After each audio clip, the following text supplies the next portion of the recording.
Hi all. സ്ക്രാപ്പിൽ നിന്ന് 50 രൂപയ്ക്ക് വാങ്ങിച്ച ഈ ഒരു റേഡിയോ ആണ് ഇന്ന് നമ്മൾ റീസ്റ്റോർ ചെയ്യുന്നത്. ആക്ച്വലി ഇതൊരു ടേപ്പ് റെക്കോർഡറാണ്. നാഷണൽ പാനസോണിക് എന്ന കമ്പനിയുടെയാണ്. അപ്പോൾ സ്ക്രാപ്പിൽ ചെന്നപ്പോൾ ഒരു മൂലയ്ക്ക് മണ്ണൊക്കെ ആയി ഇതായി കാണുന്ന അവസ്ഥയിലാണ് റേഡിയോ നിലവിലുള്ളത്. അപ്പോൾ എന്തായാലും റീസ്റ്റോർ ചെയ്യാമെന്ന് വിചാരിച്ചു. നിലവിലിത് പവർ ഓൺ ആവുന്ന അവസ്ഥയിലല്ല. സാധാരണഗതിയിൽ ഈ പഴയ റേഡിയോകളൊക്കെ ശരിയാക്കാൻ കുറച്ചുകൂടി എളുപ്പമാണ്. കാരണം അതിന് പവർ സപ്ലൈ മാറിയാലോ അതല്ലെങ്കിൽ കപ്പാസിറ്ററൊക്കെ മാറിക്കഴിഞ്ഞാൽ തന്നെ പെട്ടെന്ന് റെഡിയായി കിട്ടും. പക്ഷെ ഇപ്പോൾ ഉള്ള റേഡിയോ അതല്ലെങ്കിൽ ആംപ്ലിഫയറൊക്കെ റെഡിയാക്കാൻ കുറച്ചുകൂടെ പാടാണ്. അതിൻ്റെ IC ഒക്കെ കംപ്ലൈൻ്റ് ആയിക്കഴിഞ്ഞാൽ ഒക്കെ ഇത്തിരി പാടാണ്.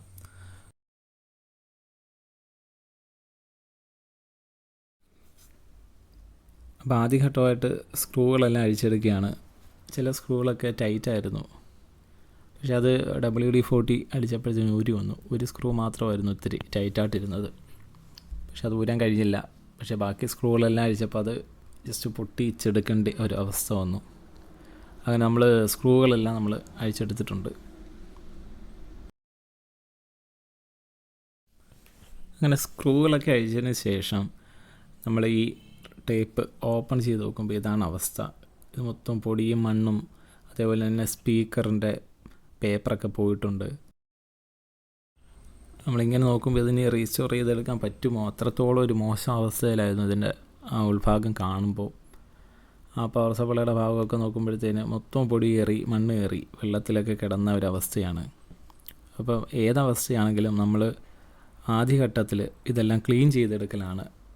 നമ്മൾ ഇതിനകത്തുള്ള പാർട്സ്, സ്പീക്കർ, മറ്റു കാര്യങ്ങളെല്ലാം ആദ്യം ഇതിനകത്തുനിന്ന് മാറ്റിയതിന് ശേഷം വെള്ളത്തിൽ നന്നായി കഴുകിയെടുക്കലാണ് നമ്മുടെ ഫസ്റ്റ് സ്റ്റെപ്പ് എന്ന് പറയുന്നത്. അതിനുവേണ്ടി നമ്മളിതെല്ലാം അഴിച്ചെടുക്കുകയാണ്.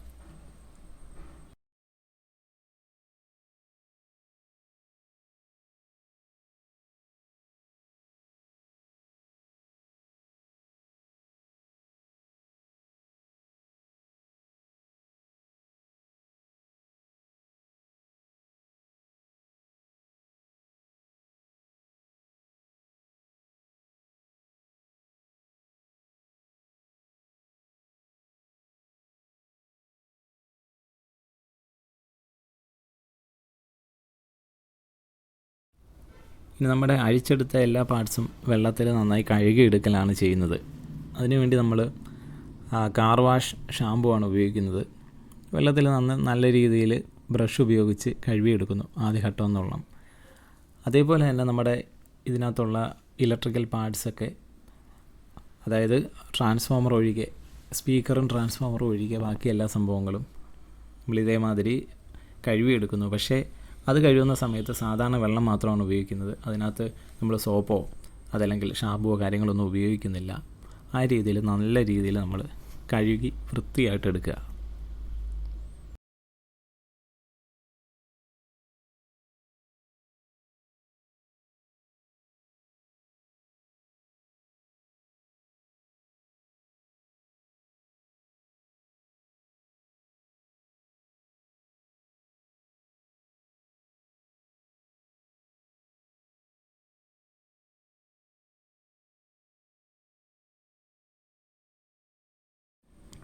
ഇനി നമ്മുടെ ബോർഡും അതേപോലെ തന്നെ മെക്കാനിസം ഒക്കെ ടിന്നർ ഉപയോഗിച്ച് ആദ്യം ഒന്ന് ക്ലീൻ ചെയ്തെടുത്തതിന് ശേഷമാണ് നമ്മൾ വെള്ളത്തിൽ നന്നായി കഴുകുന്നത്.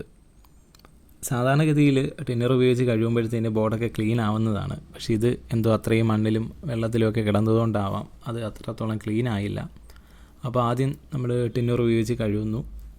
അതിന് ശേഷം നല്ല റണ്ണിങ് വാട്ടറിൽ നല്ല വൃത്തിയായിട്ട് കഴുകിയെടുക്കുന്നു.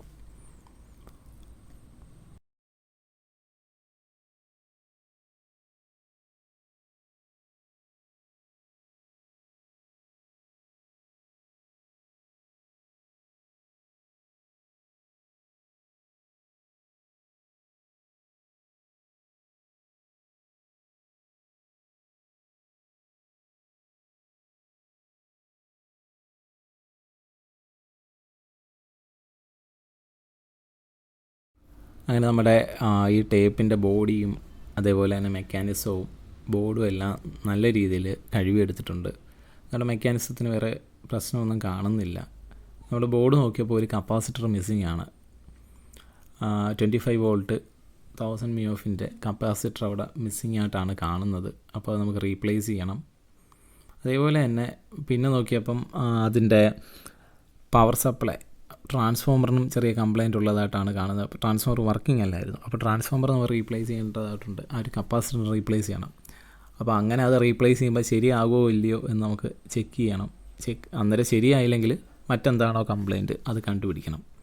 ഇതാണ് നമ്മുടെ ടാസ്ക്.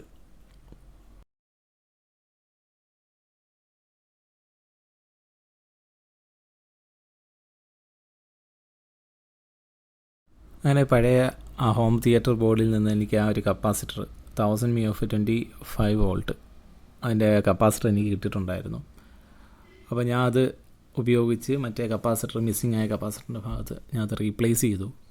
അതേപോലെ തന്നെ എൻ്റെ കയ്യിൽ ഇതിന് ഈക്വലൻ്റ് ആയിട്ടുള്ള ട്രാൻസ്ഫോമറും ഉണ്ടായിരുന്നു.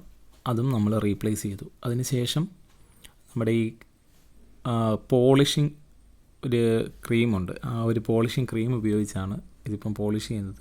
അത് വെച്ച് പോളിഷ് ചെയ്യുമ്പോഴത്തേനും നല്ല രീതിയിൽ വൃത്തിയായിട്ട് വരുന്നുണ്ട്. അതിനകത്തുള്ള അഴുക്ക് കാര്യങ്ങളൊക്കെ പോയി നല്ല വൃത്തിയായിട്ട് വരുന്നുണ്ട്. അതേപോലെ തന്നെ നമ്മുടെ ഈ ബൈക്കിലൊക്കെ ഉപയോഗിക്കുന്ന സ്പോഞ്ച് ഉപയോഗിച്ച്, അത് ഓൾറെഡി ഉപയോഗിച്ച് കഴിയാറായ സ്പോഞ്ചാണ് എടുത്തിരിക്കുന്നത്. അത് ഉപയോഗിച്ചാണ് ഒന്നുകൂടെ ഫൈനലായിട്ട് ക്ലീൻ ചെയ്യുന്നത്. ഇത് രണ്ടും കൂടെ ആകുമ്പോഴത്തേന് അത്യാവശ്യം നല്ല വൃത്തിയായി പുതിയതുപോലെ വരും. അതിനുശേഷം നമ്മളിതെല്ലാം തിരിച്ച് സെറ്റ് ചെയ്തിട്ട് നമുക്കിനി ഒന്ന് ടെസ്റ്റ് ചെയ്ത് നോക്കണം. ഇതിൽ കാണാം ഞാനത് ഒരു ട്രാൻസ്ഫോമർ ഞാൻ മാറ്റിയിട്ടുണ്ട്. അതേപോലെ തന്നെ കപ്പാസിറ്റർ മാറ്റിയിട്ടുണ്ട്. വേറെ ഒന്നും ചെയ്തിട്ടില്ല. ഇതിൻ്റെ മെക്കാനിസത്തിൻ്റെ ബെൽറ്റ് പൊട്ടിപ്പോയിരുന്നു. അതുകൊണ്ട് നമുക്ക് മെക്കാനിസം നമുക്കിപ്പോൾ നിലവിൽ വർക്ക് ചെയ്യാൻ പറ്റത്തില്ല. ടേപ്പ് വർക്ക് ചെയ്യാൻ പറ്റത്തില്ല.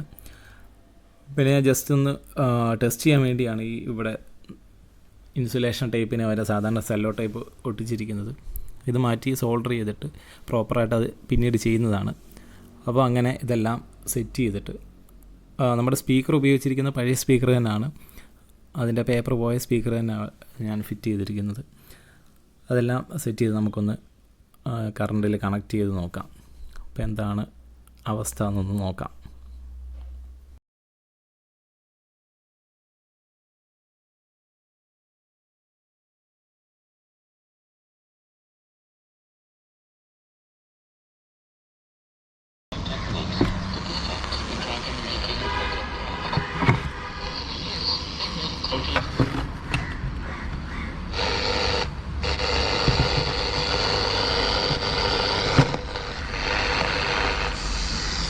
In a local exhibition hall, a giant bamboo dragon coils its way around the wall.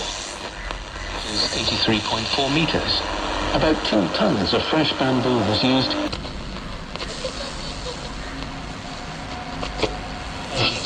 Sun Tzu underlined 3 points. Whether you're a bookworm or a casual listener, അങ്ങനെ 50 രൂപയ്ക്ക് നമ്മൾ സ്ക്രാപ്പിൽ നിന്ന് വാങ്ങിയ റേഡിയോ വർക്ക് ചെയ്തിരിക്കുകയാണ്. ബെൽറ്റൂടൊക്കെ കറക്റ്റാക്കി കഴിഞ്ഞാൽ ടേപ്പും work ചെയ്യും. ഇതിൽ FM കിട്ടത്തില്ല, AM മാത്രമേ ഉള്ളൂ. ഇതിൻ്റെ ആൻറ്റിനയും കാര്യങ്ങളൊക്കെ കുറച്ചുകൂടെ റെഡിയാക്കി കഴിയുകയാണെങ്കിൽ കുറച്ചുകൂടെ ക്ലാരിറ്റി നമുക്ക് കിട്ടും.